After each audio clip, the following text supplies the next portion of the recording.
police officers. I've been in the Navy for 19 years.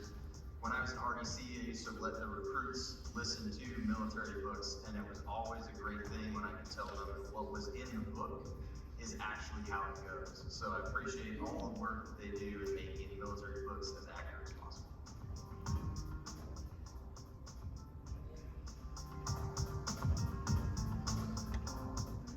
Hello everyone, my name is Rick Donnelly. I'm a retired submarine captain and formerly Navy diver also and deep submersible pilot.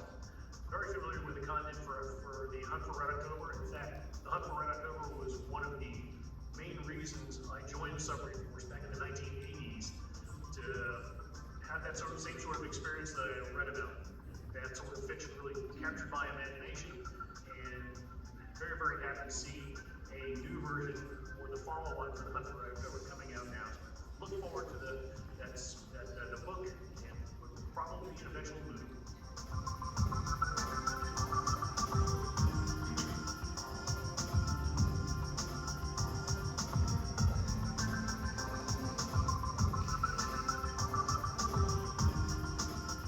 I'm a oil and gas max. I've been in 13 years.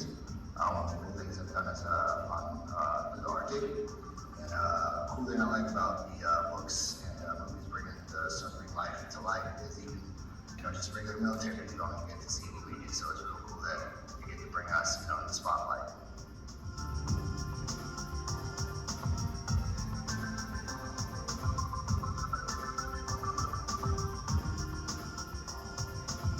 Hey, good afternoon, Captain Timpo. I'm in the Navy here now for 35 years. I've been part of the submarine force that entire time. Very excited about the upcoming book and remake of hopefully the Hunt for October movie. It's instrumental when that came out. I was able to watch the original when I was in boot camp. It's great because we're the silent service and we don't get to talk a whole lot about what we do day in and day out on the submarine. So the fact they make a movie that is realistic and goes right into what we do day to day is very important to me, and it's important to future generations of submariners. I greatly enjoy that movie and that book. It was one of the more realistic movies we've done. Of course, Run Silent, Run Deep. If they're going to remake that, I look forward to that opportunity to play the role of Clark Gable in the future. So anyway, I'm very excited. This is great for the submarine force, and I look forward to telling the next chapter, reading about the next adventures of Jack Ryan's daughter as she goes forward as an intel officer. Thanks.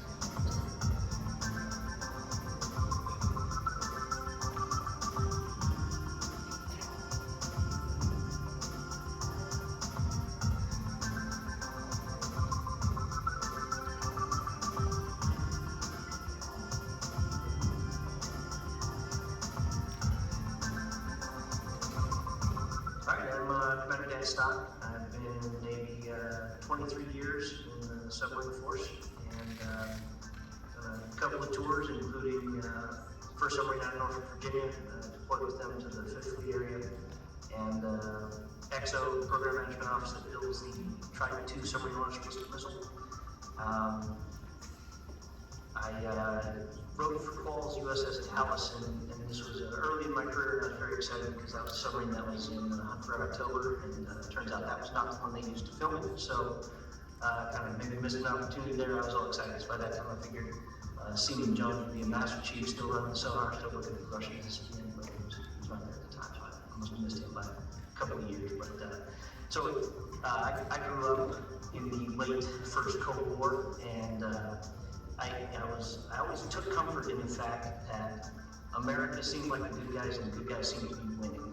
And that was when I figured out about submarines in 3rd grade, read a book, just touring the library, beginning of 3rd grade, found out about submarines, I was captivated. So by the time Hunt for October came out late in my elementary school time, I was already sold on submarines. I knew that's what I wanted to do. So I felt like Hollywood was giving me a gift. They made a movie just for me, for submarines, what I wanted to do. So I was in from the very beginning. few years later, when Crimson Tide came out, I was a big fan of that too. And now, in my career since, I've been a weapons officer on a ballistic missile submarine, helping trigger that in the world. I've been deeply involved and loving every minute of it.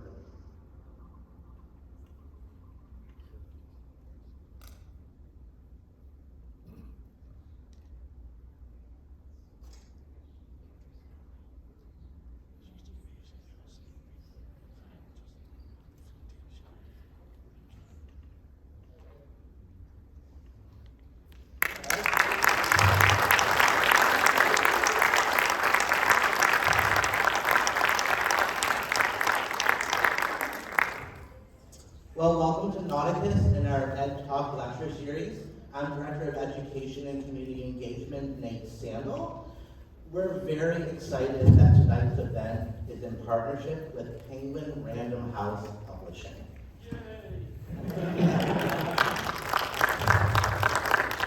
Tom Clancy's Jack Ryan series is one of the most successful thriller franchises in history. A decade since Clancy's passing, the series has remained a New York Times bestseller. In the spirit of the hunt for Red October, authors Brian Andrews and Jeffrey Wilson continue Clancy's legacy in Act of Defiance, a race to stop a rogue Russian submarine before it's too late. Navy veterans Andrew and Wilson are the best-selling writing team behind the Tier 1 Sons of Valor, the Shepherds military thriller series, as well as the techno-thriller The Sandbox and 4 Minutes. Brian is a nuclear engineer and park leadership fellow with a master's degree from Cornell, who served as an officer on a fast attack nuclear submarine. Jeff is a vascular surgeon and a jet pilot who conducted combat operations and multiple deployments with an East Coast-based SEAL team and worked in covert government forces. Now those are some resumes right there, right? We make some of this up. They have more than 24 published novels and have sold millions of copies across media channels. In addition to their novels, they have multiple original works in development for film and television. This evening will be a moderated conversation with the authors led by their and Tom Clancy's editor, Tom Hogan.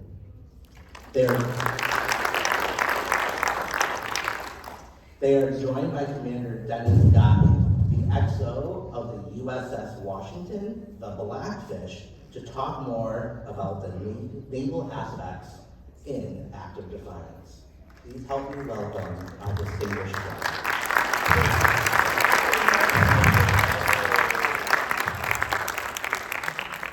All right, I'm going to kick things off well, first of all, thank you very much for coming out. We really appreciate your taking the time to come here tonight to talk about this wonderful book. These amazing authors who are just starting their Clancy journey. We're also going to talk about the 40th anniversary of the Hunt for October, and of course the great man himself, Tom Clancy. But before we get into that, I want to just take a minute to thank the people of Nauticus. I came here this afternoon undercover. Nobody knew who I was. Nobody would care anyway. And this place is amazing. So if you live near here, you should be here more often. And if you don't live near here, you should try to come back. But it's really great. So can we just get a round of applause for that?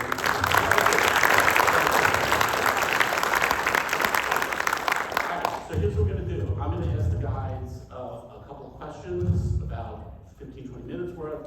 Then you are going to ask questions, and I will mock you if you don't have questions. I will not mock the questions. You can ask any questions. They're all very smart. State capitals, the War of Spanish Succession, anything you want to know about, they can answer. But you must have questions, otherwise I'll mock you. So if you don't want to be mocked, start thinking of questions now. Okay, so let's get started. And this first question is for all 3 of you, or any one of you who wants. So this year is the 40th anniversary of the Hunt for October, and that's the book that really almost single-handedly created the modern military thriller. Can you talk about the influence that Clancy, either in that book or in others, had on your careers? Yeah, we probably all should answer that one because it's probably a very similar answer, but I can tell you I remember distinctively reading that book. I was a very young man, not like now, because 4 years has gone by, but That book had an enormous effect on me because what Clancy did that was so incredible, I think, is he made you feel like you were part of what was going on. It wasn't just a story. You felt like you were aboard the Dallas. You felt like you were part of this operation. You felt like you were doing all these things that Jack Ryan was doing. And I hadn't read a book like that before. In addition, he introduced the Navy in a way that was so compelling to me that I chose it as a career. And so, Tom Clancy not only defined the genre, which you correctly state, like, will we write what Mark Rainey writes? Josh and all these guys, Jack Carr, he invented it. Like, it didn't exist before him. So we owe him 2 careers in my mind. Yes, and I think in addition to establishing the genre, like Jeff said, it's an inside look, especially to the silent service. The submarine community is called the silent service, and this is a community of people that take their professionalism and the security of their operations very seriously. And it was a community in the Navy that the average American knew very little about. And suddenly now, thanks to Tom Clancy's storytelling and cooperation with the Navy, you have access to really feel like you're one of the crew. You're getting to participate on these missions as they're hunting for the Red October in a universe and a world that you've never had access to before. Yeah, I think for me, the Clancy series does, the military thriller genre in particular, gives you the ability to really see you in the shoes of the character who is, doing a job at which you profess to try to get better at. Fiction reading was not something that was pivotal in my, upbringing, or really a reason why I joined the Navy, but, in my department tour, I remember, Call Sign Chaos by Secretary Jim Mattis came out that, he said you're functionally illiterate if you haven't read hundreds of books. If you can get there with nonfiction books, but man, that would be boring. So Tom Clancy I think does a good job at helping you, see yourself in the character's shoes. So that's, one more tool I think as a military leader I can use to learn from their experiences. Great. So Jeff, in certain respects, Act of Defiance really could be sort of considered a sequel to Hunt. Is that what you sort of set out to do, or did that just happen on the way? We had talked to you a little bit about this in advance. It wasn't, I don't think we had in mind a sequel. What we had in mind was a love letter to the genre that meant so much to us and to that book. But there's a lot of risk in that, right? And we talked about that. Like, you got to really do a balancing act. We wanted the readers who have read and loved Hunt for the Red October to have that wave of nostalgia, sort of like if you went to see Top Gun Maverick, right? And you remember when you first saw Top Gun. But you can't tell that same story. You don't want to retread it. And so Brian and I worked very hard and were highly intentional about finding that balance between nostalgia, little Easter eggs. Those of you that have read Hunt, you'll see some things in this book, I hope, that make you go, oh yeah, I forgot about that. But we also needed to tell a new story for 2 reasons. One, that's good storytelling. But 2, the Navy has changed. Submarine warfare has changed. Brian was a submarine officer, and that force has changed since he left. And so we wanted to really honor the men and women like Dennis, who are out there on the pointy tip and show what they do and give people an appreciation. So that was sort of the gap that we had to balance out. I reread Red October. I skimmed through it last week in preparation for coming here because I thought someone would be like, "What about that scene?" And I'd say, "I read this book in 1985. I'm not really sure."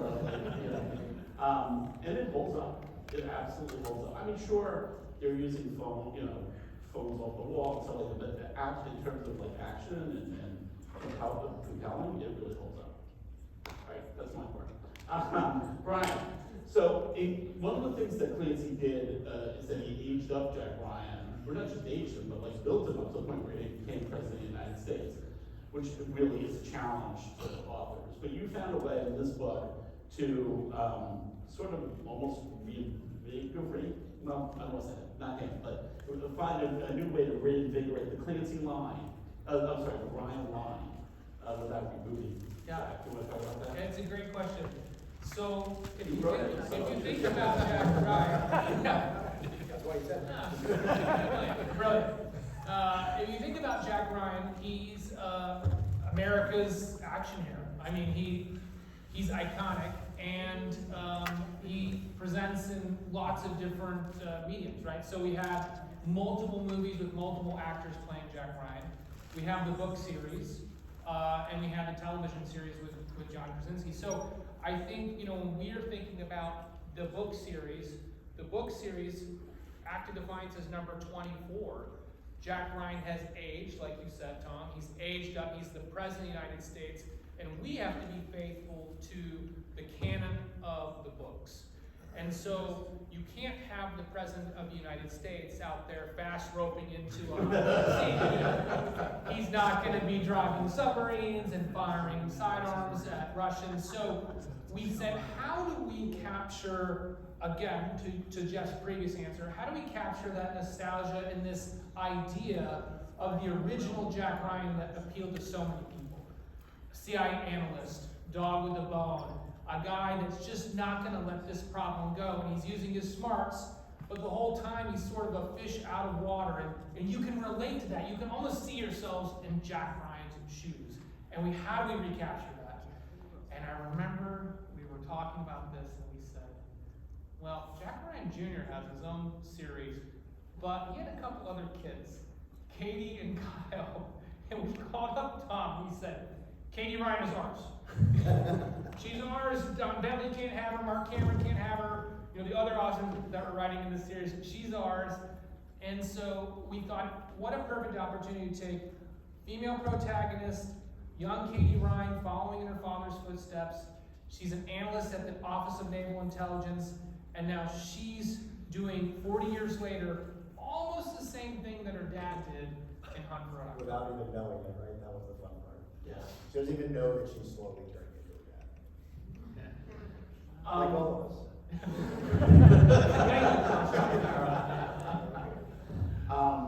So one of the interesting things to me, I've hired a number of different authors over the years to write Clancy books, and one thing that they say to me, almost to a man, is, oh my God, it opened so many doors for me. Like, I couldn't believe the cooperation I got, as soon as I told people I was writing a Tom Clancy book. Jeff, what was it like?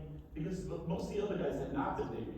Actually, you're the first Navy vets to actually write a Clancy book. So, what was it like being a Navy vet and working with the Navy on this book? And that was why we wanted Dennis here with us, because one of the things that made Clancy so amazing, because he never served, right? And yet, that's shocking. When you read the stuff, it's like, how did he get it so right? And the way he got it so right was not just researching technology, but researching people. Like, when I read Hunt for the Red October, the technology was amazing, but the people were mind-blowing. And so that's what he did so well. And so Brian and I talked about a lot of things that changed since, 75 years ago when we were a submarine. Right, it didn't even happen. Right. And we were just like, yeah, it was a snorkel upside down rowboat. But so what we wanted to do is we wanted to try to replicate that. And so we reached out to the Navy, maybe a little audaciously. We reached out to the Public Affairs Office on the East Coast and said, hey, we get to do this thing and we'd like some help. And we were amazed at how the Navy engaged us. They gave us unfettered access. They flew us out to the Gerald R. Ford, the newest aircraft carrier. We got to go aboard Blackfish. We got to see aboard the Indiana. We got to fly F-18 simulators with pilots from VFA 106. And that's all cool. But the coolest part was interacting with those people, from E1s, E2s, up to 3-star Admiral Houston, who spent time with us and his entire staff, just haven't met Dennis. That was incredible. And, we made a joke earlier. We were having a cocktail with Dennis, and we said, really, it should say Andrews and Wilson and the United States Navy, because we couldn't have done what we did, even as Navy veterans. We couldn't have reflected not just the technology, but the people.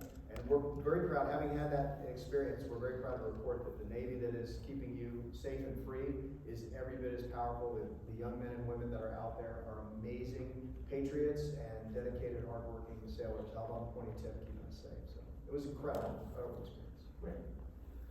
Commander, what was it like being their technical advisor? Was it what you expected? Ooh. Yeah. I guess I don't know what I expected. It was awesome. Yeah. I'm just a guy on staff with Admiral Houston, and the deputy PO, Alex Dunham, reaches out and he says, "Hey guys, we got this thing. Interested? Yes, no." So we had a conversation. We kind of staffed it, and it turned into the pitch for the book. And Jeff and Brian come in, and their role in this is to just be story writers, storytellers, their job is to write something engaging, exciting, and the opportunity was offered to me as I was shortly transitioning off of staff to just be the guy to make sure that it was authentic. Which for a submariner who, self-professed, like I love what I do, which is somewhat rare in the submarine force, I will admit. I do really, really enjoy my job and just get a chance to play a role in something that big, something that exciting. I mean, most submariners probably want a book that says, I stood 8 hours to watch, I did 8 to 10 hours of work, burned a flick, and I slept for like 4 hours, and then I did it again for 2 months at a time. Because that's kind of what it feels like underway, that mundane feeling. But I think in capturing what we did was something that came across as somebody could read that book and feel like we got it right in the sense that it's believable in that regard, that it's authentic, and those are the right orders I would hear on the con. That's what we feel like on the con. So to be a part of something like this is just pretty incredible. And these guys they're not half bad. So the guy mostly, right? Was there anything, I'm putting you on the spot, but was there anything that they fudged for the sake of, like this will make it more interesting? They usually like, hey, you gotta do this, and they're like, yeah, that's kind of cool. There were some times where creative freedom went out over accuracy, which again, 8 hours to stand and watch, 10 hours of work, it's kind of boring. Which is what most submariners think of their job. It's good to be reminded that people out in the real world actually think our job is really cool. So it was cool to be a part of that. But yeah, there were some things that are so don't hold that against me. Submariners in the crowd where Well, we told you we can't do 7 chapters of cribbage. We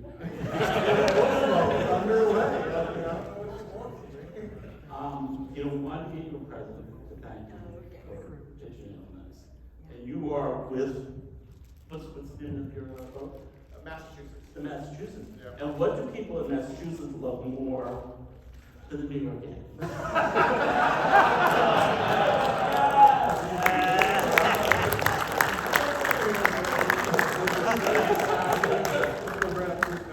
Yeah. Focus on, officials from Boston will come down for the, christening. He's not a submariner, but he feels like one, doesn't he? Right. And especially because the Yankees, because I'm a Mets fan. And the only people who hate the Yankees worse than Red Sox fans are Mets teams. We have to live with them. You guys only see them once in a while. All right, Brian and Jeff. So one of the things I hear from authors all the time is, holy smoke, I've actually had people, well, I don't want to name these, but I have people turn me down who are like, I can't do it. I can't deal with the pressure of writing a fantasy book.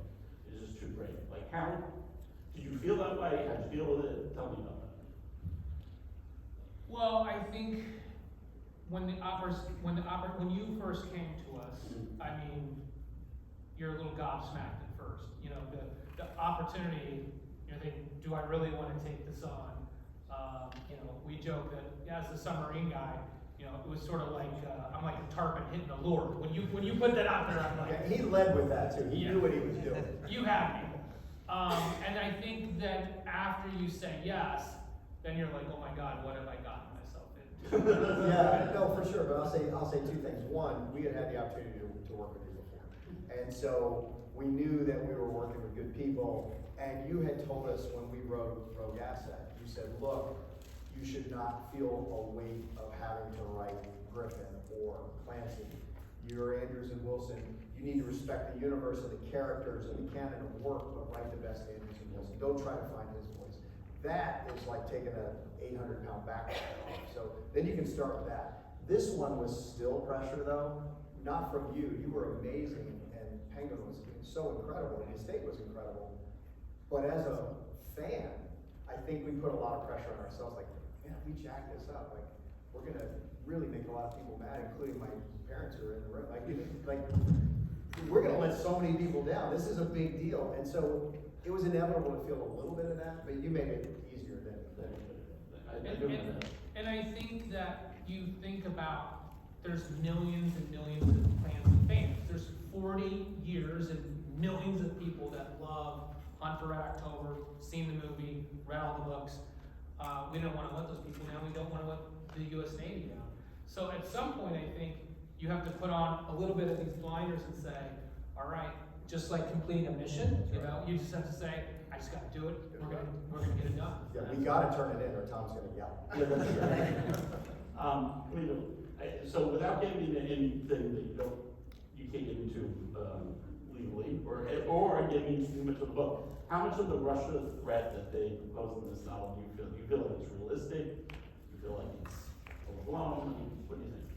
Yeah, obviously the specific scenario in the book, you know, I'll steer away from that, but, you know, you turn on the news, and any U.S. admiral or U.S. policymaker you hear is going to be talking about, you know, us as the U.S. We're in the, is this not working or is it not high enough? Let's go. All right, Lavetta? All right, good.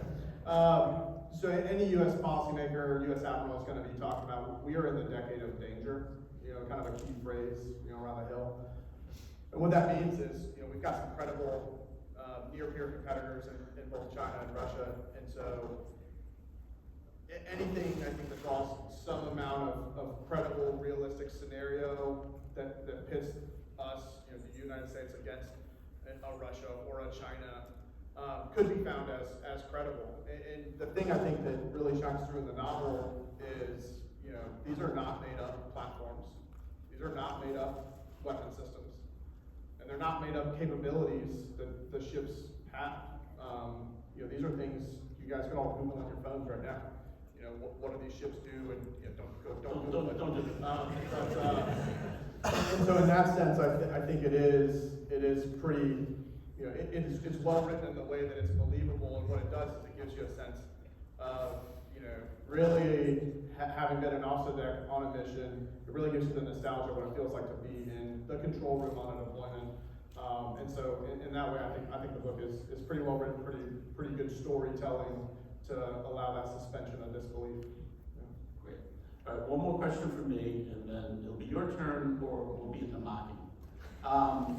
So, all three of you.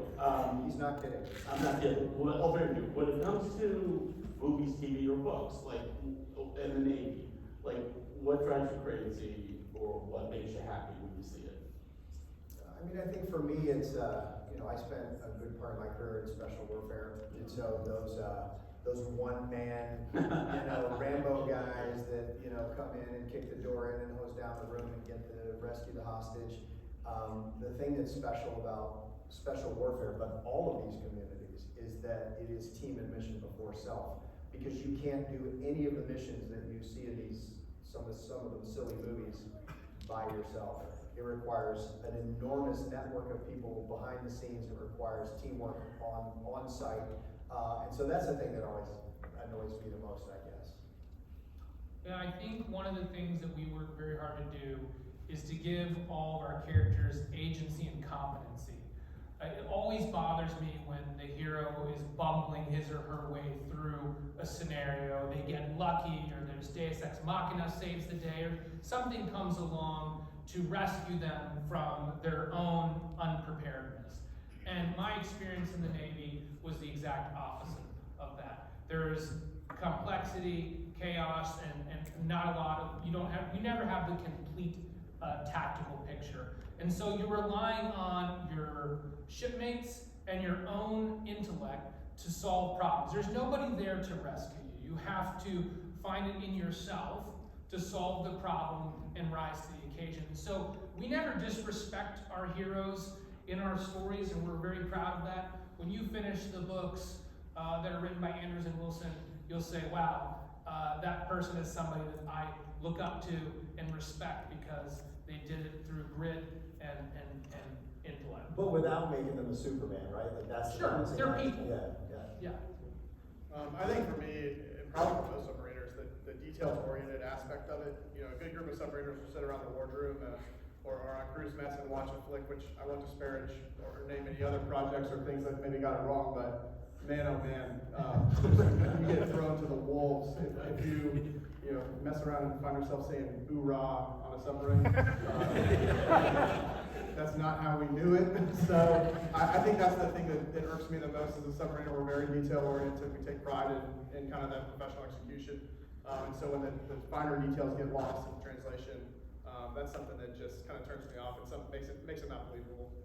Is there a movie, can you give us an example of a good movie, not Red October, we'll cross that out, a good movie or a book that like made you, whether it's about submarines or about anything, that you're like, yeah, that's the way. I think some of the older World War II movies, Yeah. I mean, there were obviously some fantastical aspects of them, but, you know, I'm thinking back to the Ice Station Zebra, the Run Silent Run Deep, you know, that had aspects of it now. You know, we went on a kick, my first Westpac, where we were only allowed to watch black and white movies.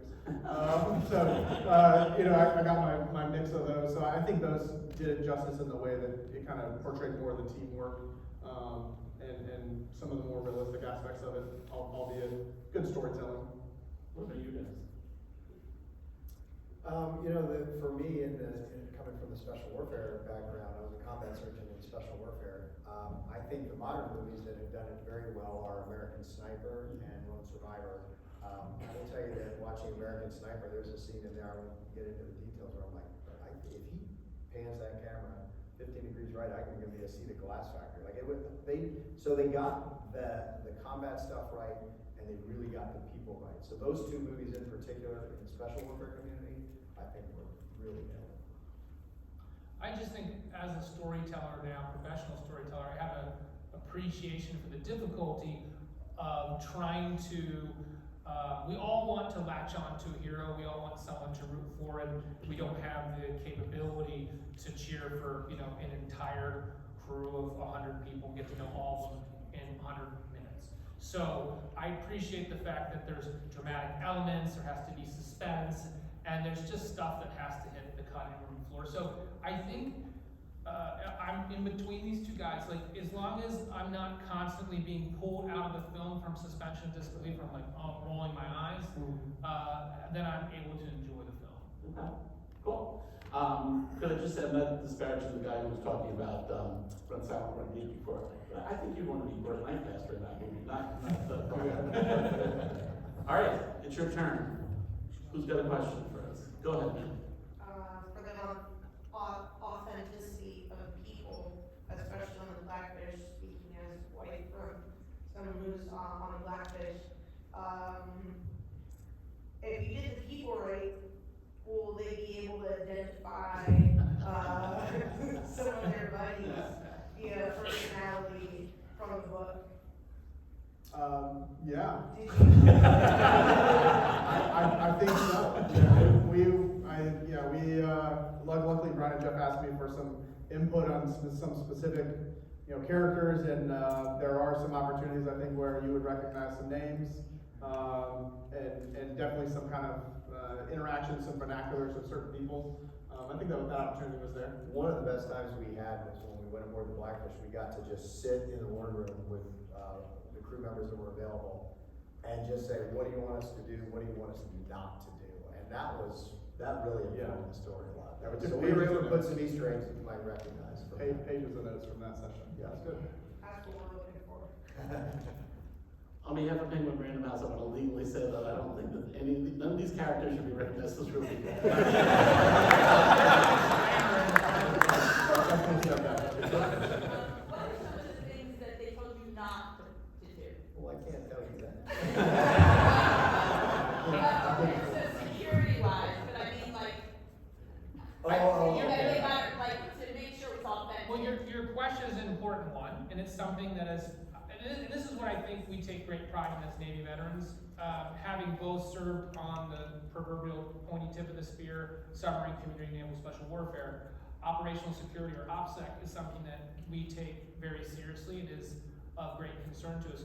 And that's why we engaged with the Navy from the beginning. So we had a subject matter expert, someone who's active serving right now as an executive officer on one of these platforms, and we wanted to make sure we're not giving away tactics and methods to the enemy. We're just representing the community in an authentic way. Yeah, one of the other things I think that was kind of off limits, we took it from the first session on Blackfish, I remember, but something that submariners don't really like to see, just address it out front. You got a female protagonist, Dennis Nepper, shameless plug here for me and my boy Matt Nepper. Again, not a real character. Definitely not attributed to real people. But something that we kind of said straight up front is, you got a female protagonist. What we don't want to see is some sort of romantic situation develop. One, quite frankly, as a submariner, we don't really have time for that sort of stuff. Really just rely on the professionalism of the team to get through the mission.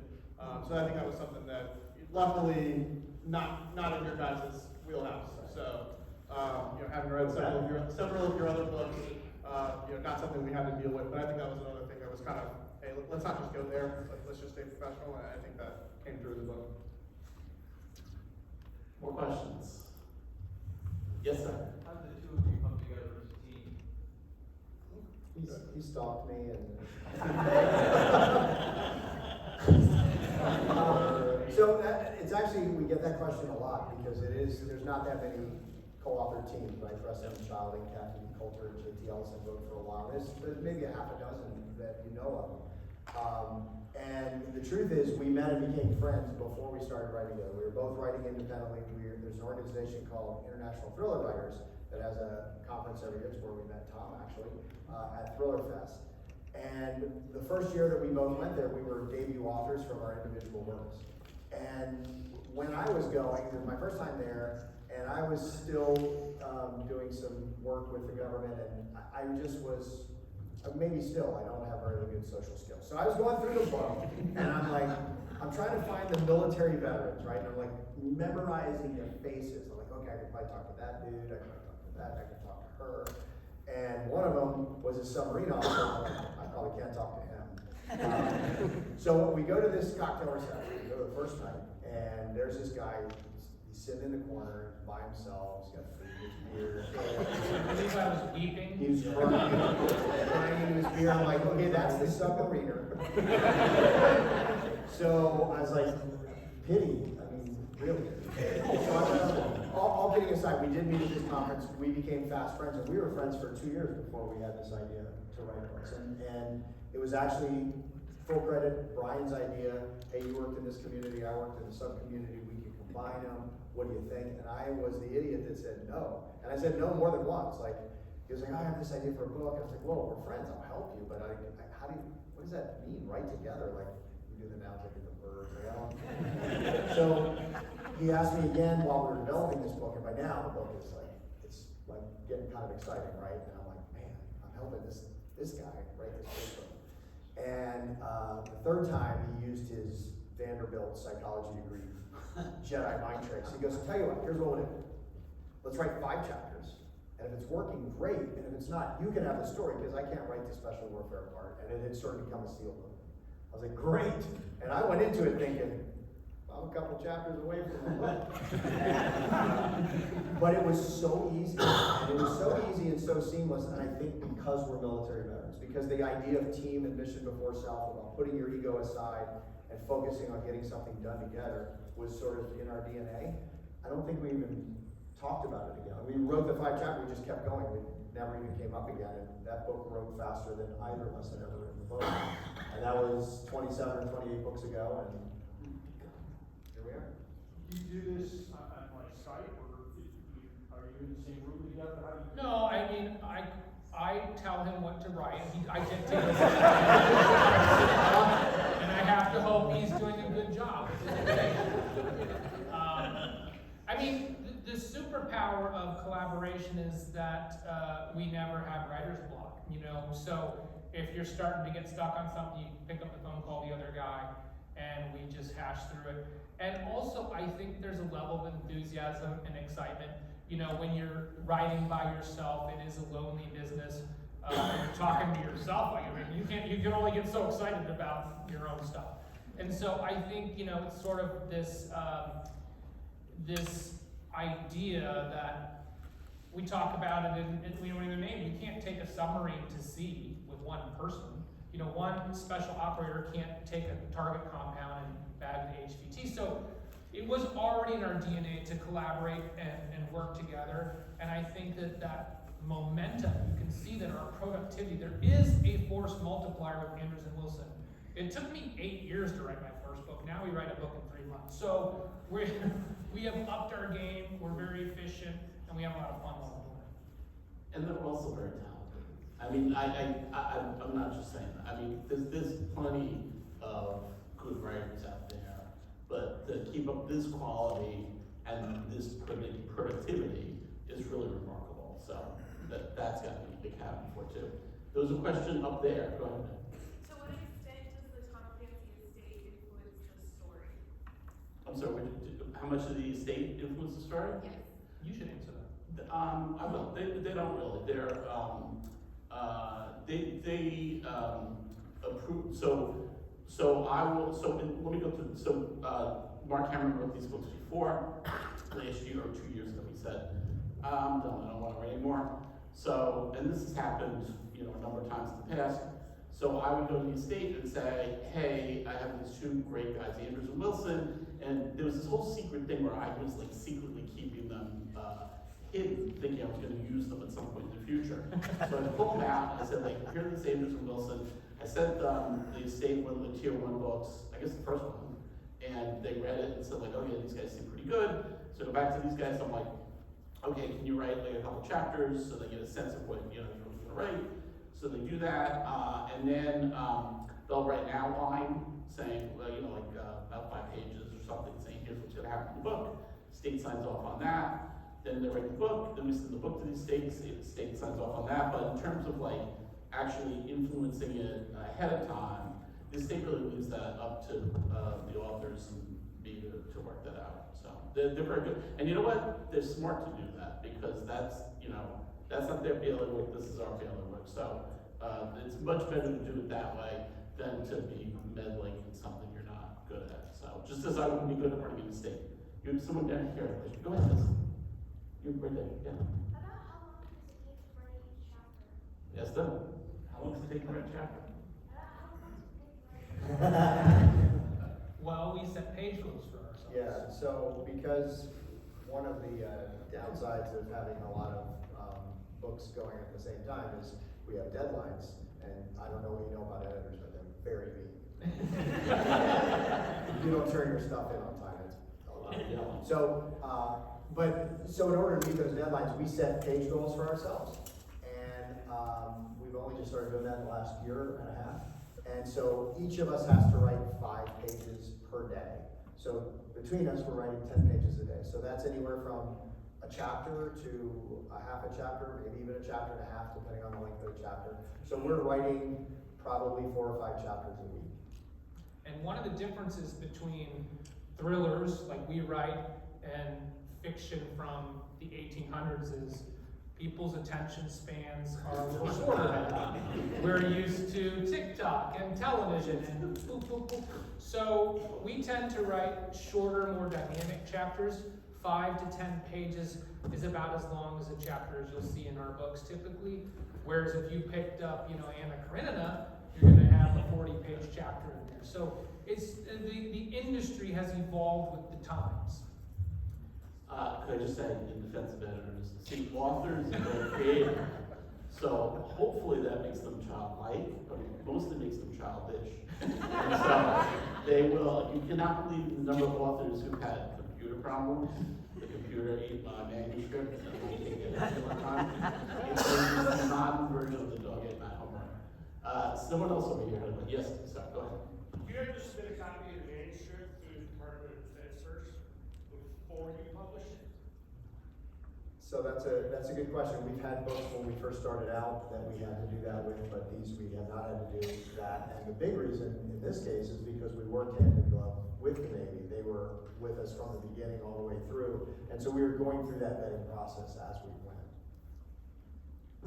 It also, I think, depends on where you served, what your separation agreement was. I worked with an author who did have to do that, and it is nightmarish. It is nightmarish. They lie. I mean, talk about they're not childish. They're, you know, they say like, oh, we'll get back to you in 4 weeks. 4 months later, you're still looking. And then they will ask for changes of things that I could read in the New York Times, or I could, no, I'm not kidding, you know. And you're just like it's ridiculous, but whatever. That's a whole other story. I think we have time for maybe 2 more questions because we really have to sign books. Go ahead. Sorry. You touched on it earlier about just the task of taking on a Tom Clancy novel.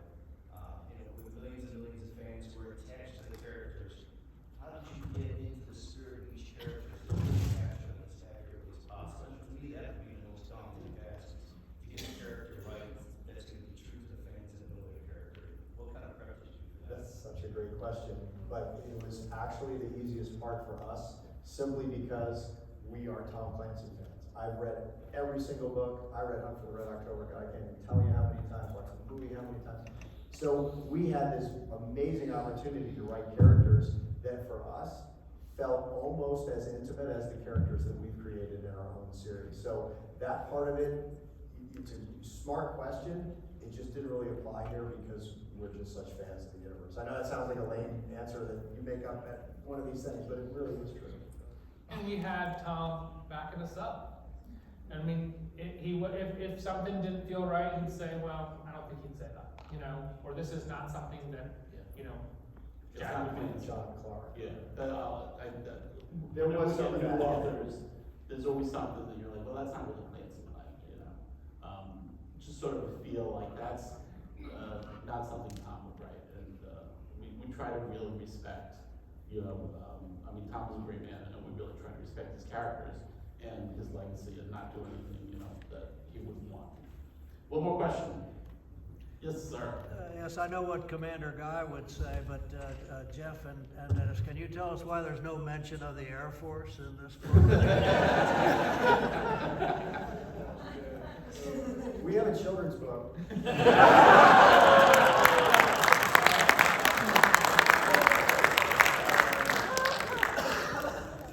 All right, well, thank you. Are you gonna take over, Nate? Yeah. Okay. Well, thank you everyone for coming tonight. We're gonna have the book signing in Norfolk in time in our newest gallery, which will be through those doors in the back.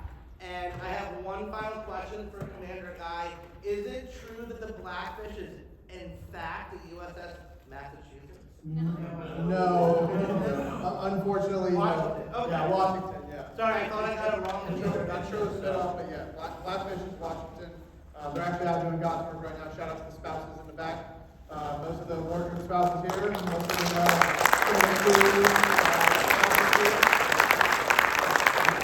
Blackfish is Washington out right now at sea, doing God's work. Wonderful. Well, and they'll be ready in just a few minutes. So thank you all again for coming. We appreciate it.